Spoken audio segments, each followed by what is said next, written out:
গ্রাম। তীব্র ঠান্ডার সাথে উত্তরের হিমেল হাওয়া জনজীবন অতিষ্ঠ করে তুলেছে। এতে দুর্ভোগে পড়েছে নিম্ন আয়ের খেটে খাওয়া মানুষ। সে খবরের বিস্তারিত জানাতে মেহেরপুর থেকে যুক্ত হচ্ছেন মুজাহিদ আল মুন্না এবং হিলিতে আছেন সোহেল রানা। তবে শুরুতেই যেতে চাই মুন্নার কাছে। মুন্না, দেখা যাচ্ছে যে সূর্য উঠেছে সম্ভবত। ভোরের দিকে যখন ঘন কুয়াশা, তখন যানবাহন চলাচলে কতটা সমস্যা হচ্ছে, আর কোনো দুর্ঘটনার কোনো খবর আছে কিনা?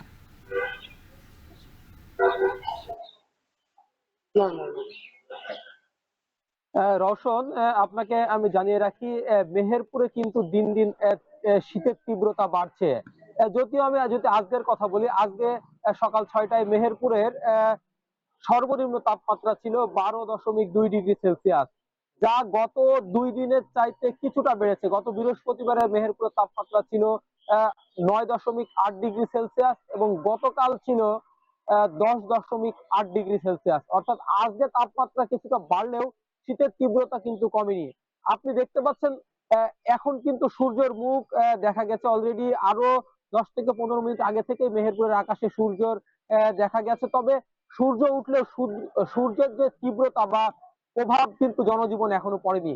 তার কারণ হচ্ছে উত্তরের হিমেল হাওয়ার কারণে সূর্যের রোদটা কিন্তু জনজীবনে প্রভাব ফেলছে না। বিশেষ করে আহ, যারা ছিন্নমূল মানুষ, বিশেষ করে যারা দিনমজুর খেটে খাওয়া মানুষ, এরা কিন্তু এই শীতে অত্যন্ত কষ্টের মধ্যে দিন যাপন করছে। তার কারণ হচ্ছে তাদের কিন্তু শীত নিবারণের মতো ভালো কোনো পোশাক নাই। আবার আমি কয়েকজন ড্রাইভারের সাথে কথা বলেছি, তারা আমাকে জানিয়েছেন আহ, ডিসেম্বর মাসে থেকেই কিন্তু তাদের গাড়ি চালাতে কষ্ট হচ্ছে। বিশেষ করে যেগুলো দূরপাল্লার যানবাহন, বিশেষ করে মেহেরপুর থেকে ঢাকা, খুলনা বা রাজশাহী অঞ্চলে ছেড়ে যায় বা চিটাগাং অঞ্চলে ছেড়ে যায়, এদের কিন্তু গাড়ি চালানো অনেকটাই কষ্টের মধ্যে থাকতে হচ্ছে। তার কারণ অনেক সময় কয়েক হাতের দূরত্বও কিন্তু ঘন কুয়াশার কারণে দেখা যাচ্ছে না। তাই দুর্ঘটনার আহ, কিন্তু মাত্রা বাড়ছে, কারণ তাদের মধ্যে এক ধরনের ঝুঁকি নিয়ে ড্রাইভাররা গাড়ি চালাচ্ছে।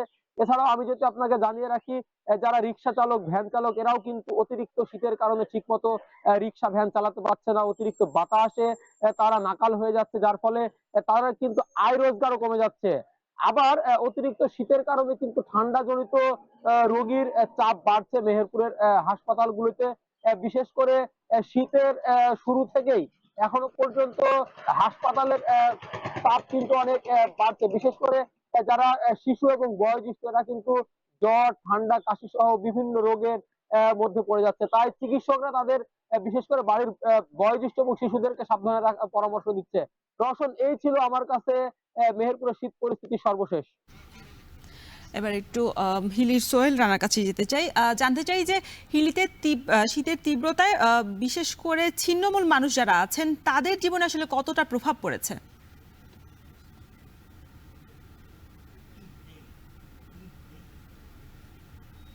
আমি শুরুতে আপনাকে একটু জানিয়ে রাখতে চাই যে আজ সকাল 6টায় দিনাজপুরের তাপমাত্রা রেকর্ড করা হয়েছে 12.1 ডিগ্রি সেলসিয়াস, যেটি গতকাল ছিল 10 ডিগ্রি। অর্থাৎ তাপমাত্রা কিছুটা বেড়েছে, তবে শীতের যে তীব্রতা সেটি কিন্তু কমেনি। এখনো শীতের তীব্রতা রয়েছে এবং সূর্যের আমরা দেখছি যে সূর্যের দেখা মিলেছে। সূর্যের দেখা মিললেও যে তাপের অনুভূত সেটি কিন্তু এখনো জনজীবনে কোনো প্রভাব পড়েনি। আর ছিন্নমূল মানুষের যে বিষয়টি আপনি বলছেন যে আসলে বছরের শুরু থেকে শীতের যে তীব্রতা বেড়েছে, এই তীব্রতা বেড়ে যাবার ফলে ছিন্নমূল এবং নিম্ন আয়ের মানুষ যারা রয়েছেন তাদের জনজীবনে একটা বড় ধরনের প্রভাব পড়েছে। তারা তাদের কর্মের যে আয়ের প্রভাব সেখানে পড়েছে এবং ছিন্নমূল মানুষগুলো বিশেষ করে দুই দিকে বিপদে পড়েছেন শীতের কারণে। একই হচ্ছে যে তাদের শীত বস্ত্রের অভাব, অন্যদিকে তাদের আয়ের যে জায়গাটি সেখানে কিন্তু আয় কমে গেছে।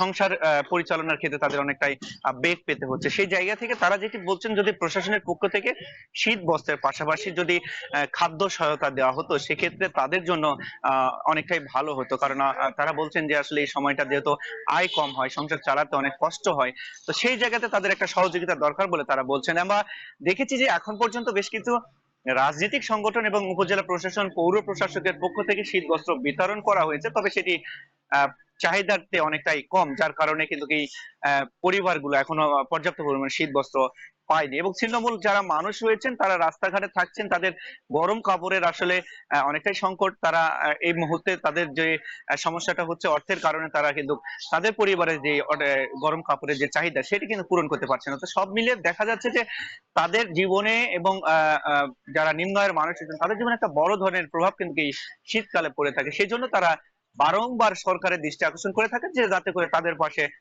দুই দিক দিয়েই যেন সহযোগিতার হাত বাড়ানো হয়, এক শীত বস্ত্র এবং অন্যদিকে খাদ্য সহায়তা। এবং আরেকটি বিষয় আমি আপনাকে জানিয়ে রাখি যে আসলে শীতের তীব্রতা বাড়ার সঙ্গে সঙ্গে এই অঞ্চলে কিন্তু রোগ যে আছে, রোগবালাই বিভিন্ন বয়সের মানুষের সেটি কিন্তু বেড়েছে। আমরা দেখেছি বিশেষ করে শিশু এবং বৃদ্ধ বয়সে যারা রয়েছেন তারা শীতজনিত রোগে আক্রান্ত হচ্ছে এবং হাসপাতালগুলোতে চিকিৎসক সংকট থাকবার কারণে এই চিকিৎসা সেবা দিতেও অনেকটাই হিমশিম খেতে হচ্ছে তাদেরকে। তো সব মিলিয়ে বলা চলে রওশন, উত্তরের যে শীতের তীব্রতা সেটি ছিন্নমূল এবং নিম্ন আয়ের মানুষের জনজীবনে বড় ধরনের প্রভাব ফেলেছে। রওশন, শীতে মানুষের দুর্ভোগের খবর জানাতে যুক্ত ছিলেন সহকর্মীরা।